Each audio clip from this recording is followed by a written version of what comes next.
Good morning. My name's Aaron. I'm one of the pastors here. Thanks so much for being here with us today. When I was growing up, my parents served in our church's student ministry. And so they were putting into practice and modeling for me what it meant to really serve in that way. So that's a side note as an encouragement. If you want to model for your kids, start serving somewhere, they'll notice that. But I grew up in elementary school with my parents serving in our high school ministry, and so therefore I got to tag along to a lot of the high school events. So I didn't mind at all going to amusement parks and going on some crazy adventures and that kind of stuff. But there was one thing they did, this one event that has just stuck with me after all these years. I mean, lots of them have, but this one is a pretty interesting one. This was an event that they called Bigger or Better. And the idea behind this was really, really simple. We got a bunch of the high school students together, and then we sectioned them off into groups of about 5 or 6, loaded them into vans. This is early 90s, okay? So we load them into vans, and then they go out, and what their goal is they have a few hours, and they have to be back at a certain time. They have a few hours to come back with something that is bigger or better than a penny. So each group started with a penny, and then they would go to strangers. They could go to a mall, they could go to a shopping center, they go to people's houses if they wanted to. They knock on the door, they go up to somebody, and they say, "Hey, do you have anything bigger or better than a penny?" And they might start off by "Okay, here's a soda, right? Here's a soda can, you can have that." And then they would take that soda can and they would go to somebody else, another stranger, another person's house, and say, "Hey, do you have anything bigger or better than a soda can?" And they might get a book or something, right? And then you keep trading up until time runs out. You have to be back in the parking lot at a certain time. This is a pretty interesting game to play, but it all started with a penny. So we're standing in the parking lot, we're waiting for all these groups to come back, and one group comes back, and they pull out of their vehicle, out of the back of their van, a push lawnmower. And it still worked. So somebody was getting rich. At some point, they had kept trading up, and we're like, "Oh man, that's great." And I remember all the leaders being like, "Oh, this is gonna win." They had never tried this event before. They got a lawnmower, and it still works. That's definitely bigger or better than a penny. And then another van pulls up, and they have a truck with them. And in the back of their truck is a washer and dryer. Now, they didn't work. They weren't completely functional. I think the dryer didn't work, the washer did. But still, bigger and better than the lawnmower, right? So we're, at that point, we're okay, we're done. This is it.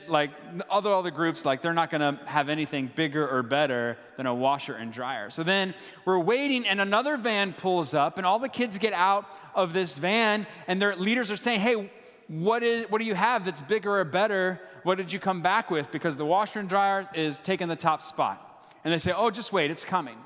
And a truck pulls up, pulling a flatbed trailer. And on the flatbed trailer is a car. It's an old beat-up car. It's a beater of a car. It didn't run, but some guy, and the guy who had it gave the title and everything. He's like, "Yeah, I'm just getting rid of this hunk of junk. You can have it. Take it off my hands." So obviously they win, right? Bigger or better than a penny. It all started with that, and they came back with a car. I think the reason that game works so well is because that's something that's kind of driven in all of us to find something that's bigger or better, and it all started with a penny. When I think of a penny, I think of it as being pretty insignificant, right? When I think of a penny, if I were to drop it out of my hand, if I were to just leave it on the side of the road, I actually pause to consider, is it worth the effort to bend down and pick up this penny? Nah, I'll just leave it, right?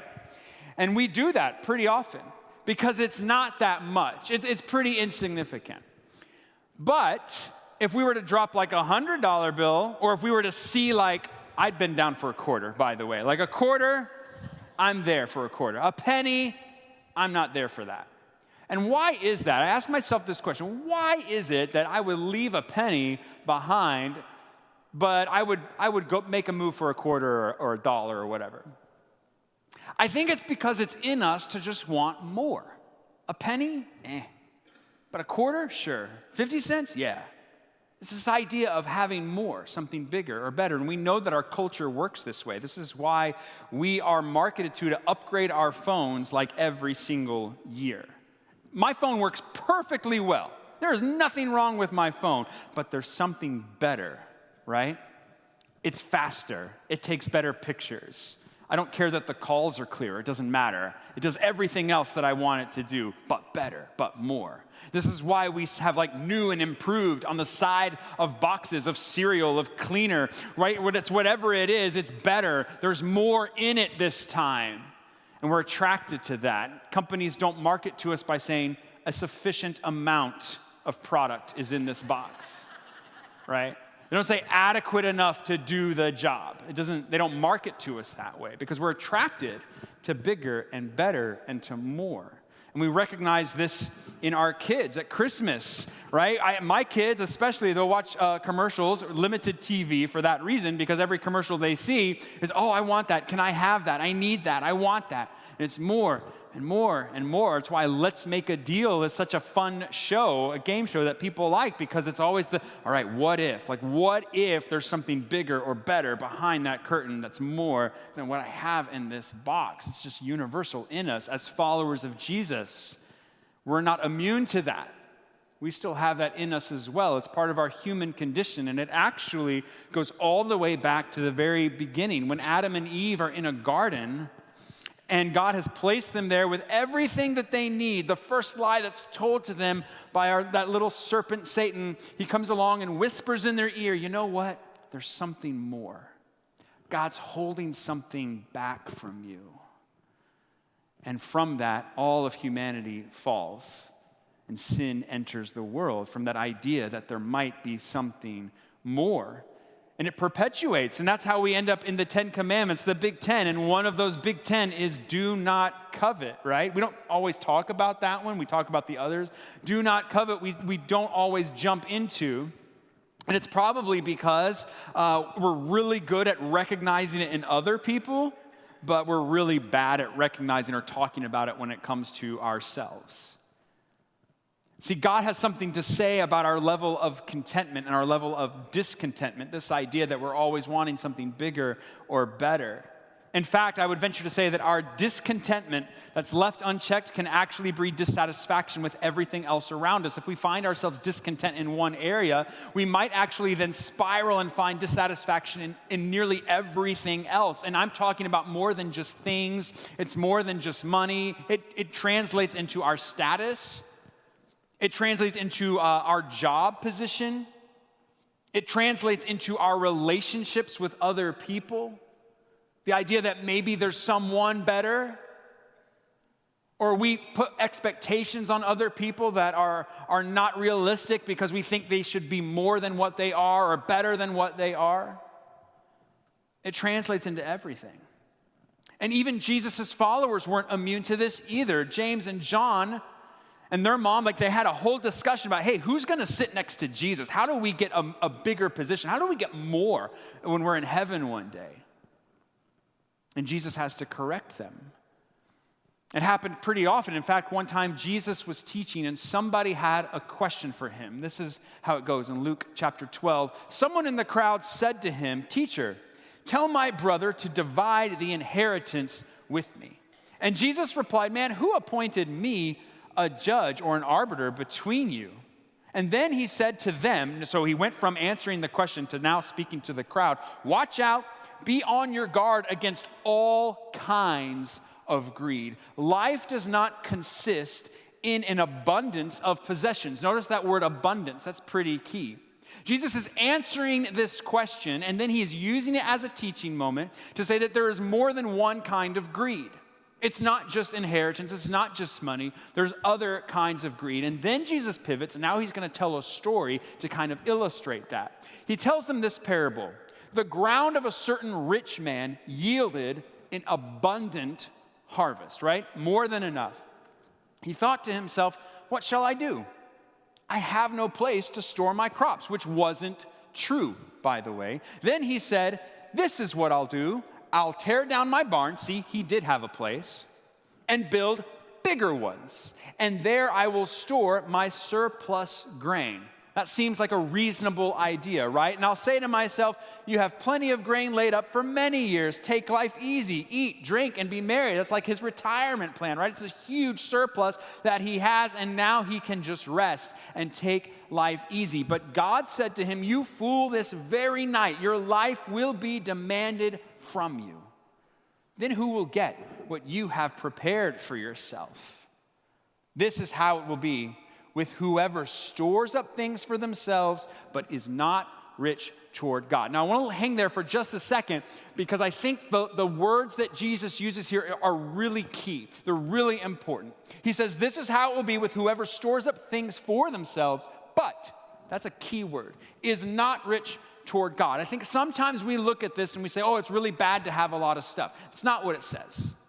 It does, however, say that if you are storing up a lot for yourself and you're not rich toward God, like that's the issue.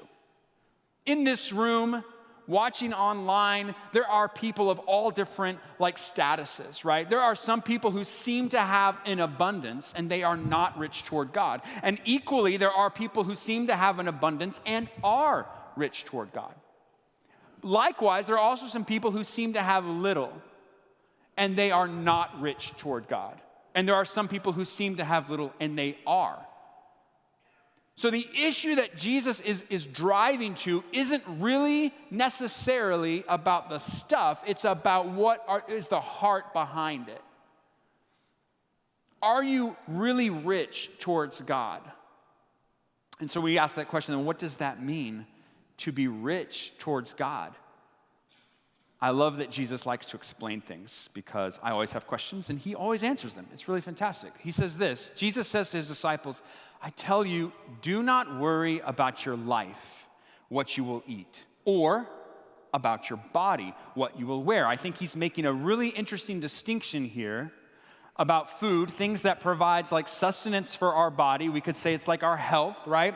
Things that we need to survive. And then he's also talking about what you will wear, and that I think is correlated with our comfort level, right? The house that we might live in, the type of clothes that we wear, do we have that? For life is more than food, and the body is more than clothes. You understand your life is more than just living, and living is more than just being comfortable. Consider the ravens. They don't sow or reap. They have no storeroom or barn, yet God feeds them. And how much more valuable you are than birds.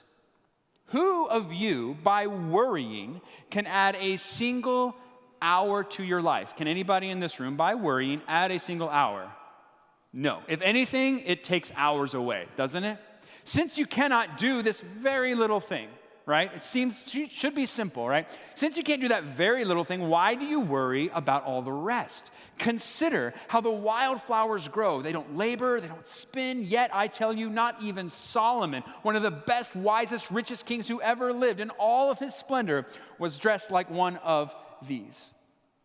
If that is how God clothes the grass of the field, which is here today and tomorrow is thrown into the fire, how much more will he clothe you of little faith? And get this is where he makes the turn for us today.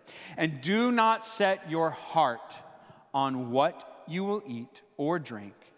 Do not worry about it. Our heart, remember that. For the pagan world, those who don't believe in God, those who are living completely for themselves, they run after all of those things, and your Father knows that you need them. But seek his kingdom, and these things will be given to you as well. Do not be afraid, little flock, for your Father has been pleased to give you the kingdom. I think it's interesting that he tells us in now that you might be worried right now, which can lead to fear, so don't be afraid. Sell your possessions and give to the poor. Provide purses for yourselves that will not wear out, a treasure in heaven that will never fail, where no thief comes near and no moth destroys. I think that's really interesting, that dynamic there. Jesus goes on to tell us that wherever our treasure is, there our heart will also be. It's like whatever we put our mind in, our heart is going to go there. And he correlates that by saying, you know what? Wherever that treasure is, you need to put it somewhere where it won't fail, where no thief comes near and no moth destroys. And like for me, that asks a really important question. The idea that my heart is going to follow my treasure, and that therefore my heart then could be stolen, essentially, because that treasure can be stolen. Like, where am I placing my trust? Where am I placing my faith? Is it just in the things? It is in the more? Is it the bigger or the better? Or is it in his kingdom? So then I ask myself this question, well, who or what then has access to steal my heart? Like, if something was disrupted in my life, would my heart be stolen too? And then if so, like, that's a problem. Like, what do I have to let go of? What am I hanging on to so tightly? What have I invested in? What am I thinking, I need more of? It could be a relationship. It could be my career. It might be my stuff. It could be my desire for other people to be different than what they are. So who or what has access to steal your heart? That's a really important question. When I think about it in those terms, it gives me pause a little bit. That desire that we have, that ambition, that drive for more, isn't necessarily a bad thing. I mean, when you think about it, God gave us all a creative spirit. He himself was creator. He himself produced this entire world, right? So that desire to produce something, to work, is in us. And it was in the fall, though, that desire was corrupted. And our heart begins to pursue things that are not necessarily what he would have us pursue. This is why Jesus says to seek his kingdom, and these things will be given to you as well. It's the idea that God is not just there for the spiritual needs. And I think sometimes I'm guilty of this, of placing God in my spiritual box, and he is only able to meet my spiritual needs. But that's not true at all. God is interested in every need that I have and every desire of my heart. He just says, listen, in order to pursue that, you don't need more and bigger and better. Just want more and more of me. Want more and more of my kingdom. And guess what happens in turn? The rest will follow. It's really, where am I placing my heart? It can't be stolen if it's with him, but it can be stolen if it is in anything else. John knew this to be true as well. John was one of Jesus' followers, and one of his first letters to the churches, the early church, he said this: don't love the world or anything in the world. My eyes wander, our eyes wander. We look at other things, we say, I need that, I want that. And he says, don't love this world or anything in this world. If anyone loves the world, love for the Father is not in them. It's that dichotomy of his kingdom versus the kingdom of this world. For everything in the world, the lust of the flesh, the lust of the eyes, and the pride of life comes not from the Father, but from the world. The world and its desires pass away. There is nothing eternal in that pursuit, but whoever does the will of God lives forever. There's this dichotomy that we have, and what are we pursuing? What are we giving our hearts to? And it'd be really easy to make this a conversation about money, but I don't think that's what Jesus' intent is here. I think he's really talking about our heart. And that then in turn affects how I spend my money, how I do my job, how I treat my employees, how I treat my boss, how I am at school or wherever it is that I might be, into every relationship that I have, my parents, my kids, my siblings, my friends.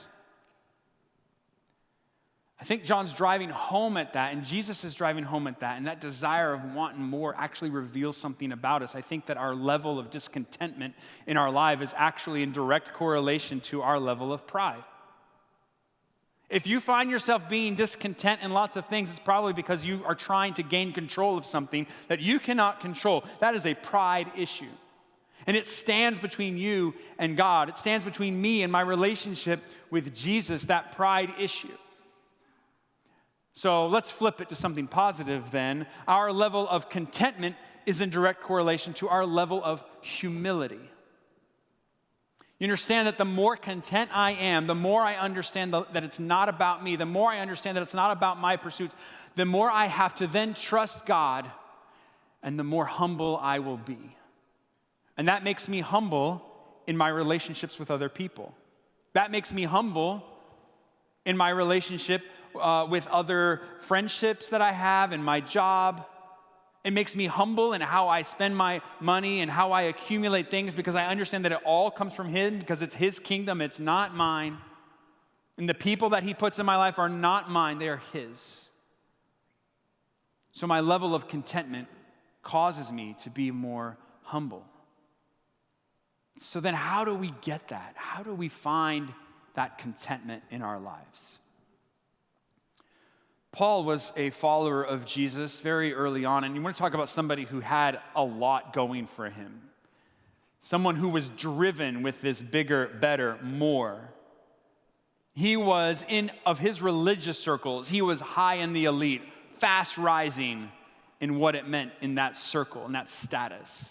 And yet Jesus flips his world upside down, and that drive then changes from being just about self and being just about religion, and it actually focuses entirely on Jesus and building the kingdom of Jesus.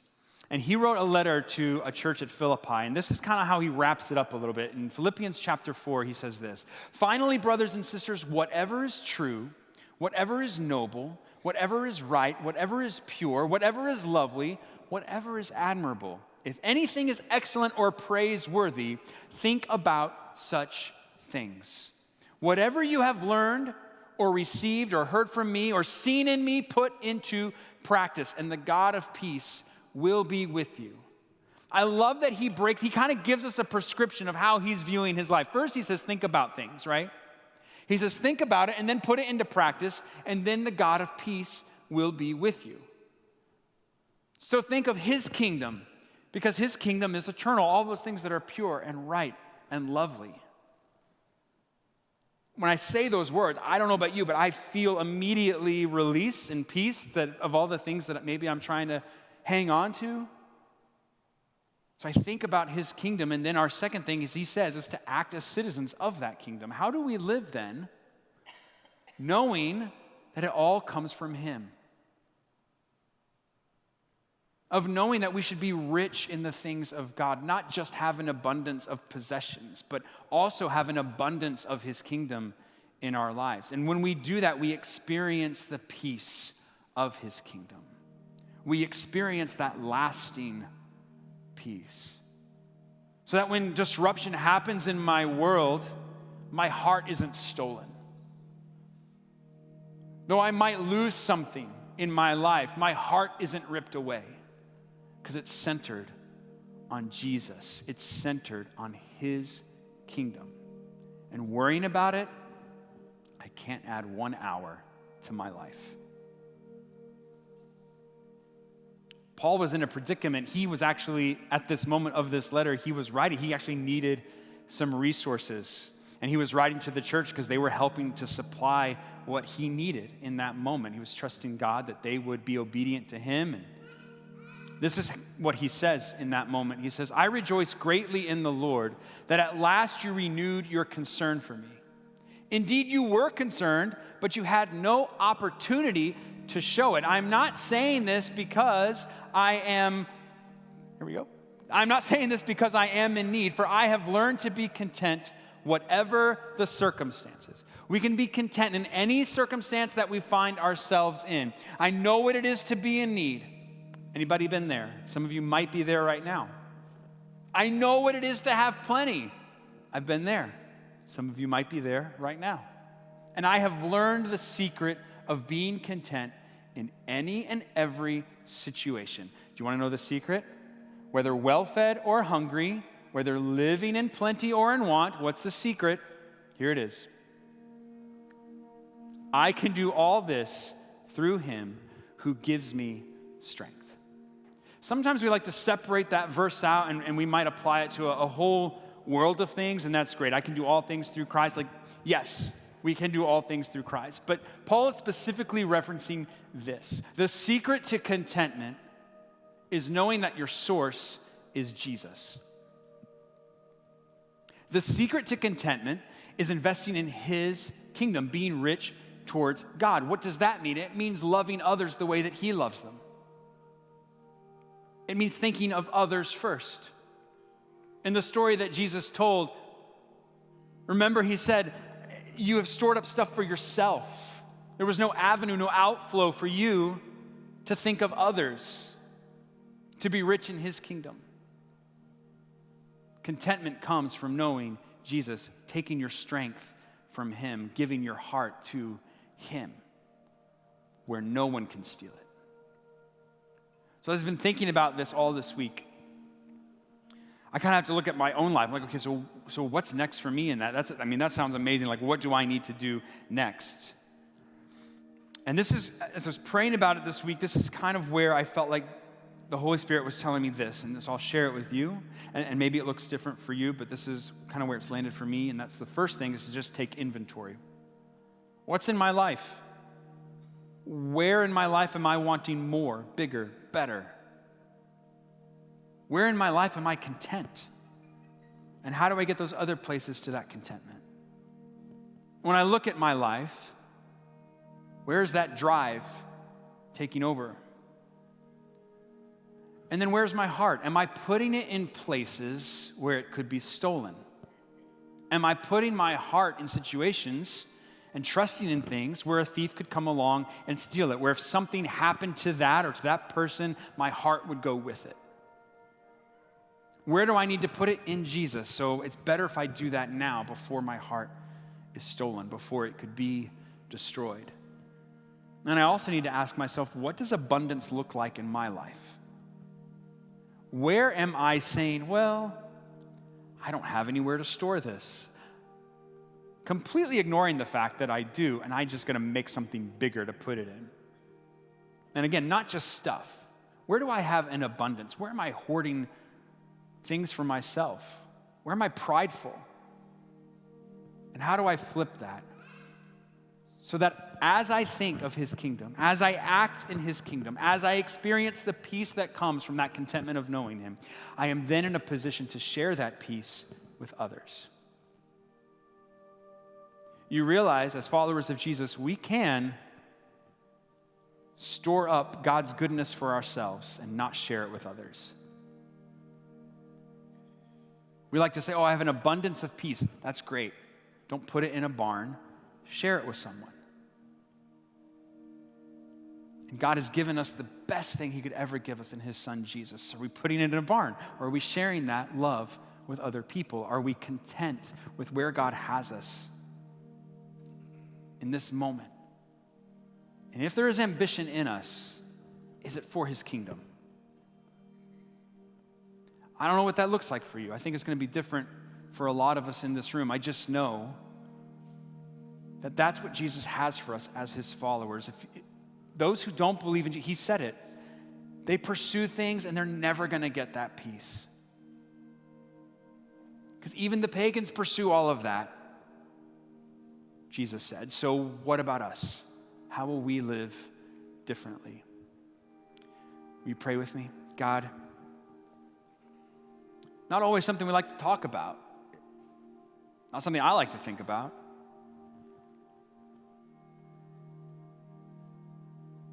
God, forgive me that my drive for more, bigger, better is oftentimes corrupted.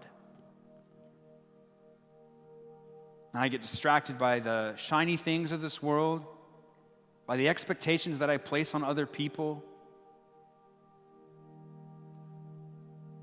by the expectations I place on myself.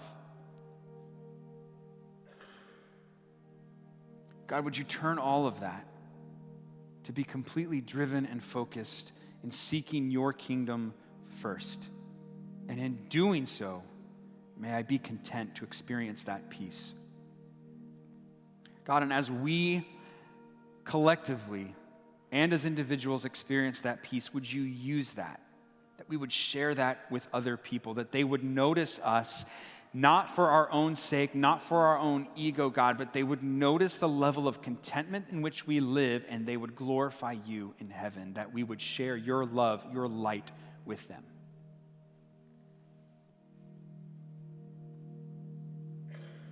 God, we put our faith and our trust in you.